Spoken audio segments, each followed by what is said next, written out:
एकलव्य आदर्श आवासीय विद्यालय नवापड़ा की छात्राएं आज आप लोगों के सामने विभिन्न भाषाओं में एक कहानी प्रस्तुत करने जा रहे हैं। एकदा एकः काकः पिपासितः आसीत्। एकदा एकः काकः पिपासितः आसीत्। सः जलं पातुम् इतस्ततः अभ्रमत्, परं कुत्रापि जलं न प्राप्नोत्। शेषरे से गोटिए माठिया देखिला, किंतु माठियारे बहुत कम पानी थिला, एणु से पानी पीवा पाई असमर्थ होला।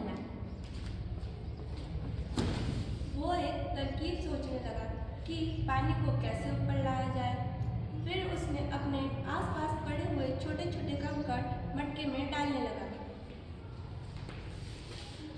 The water came up. The crow drank the water and flew away with happiness. Moral of the story is necessity is the mother of invention. कार्य करने की इच्छा कार्य में सफलता लाती है। बुद्धि थी उपाय आपे आपे आसे।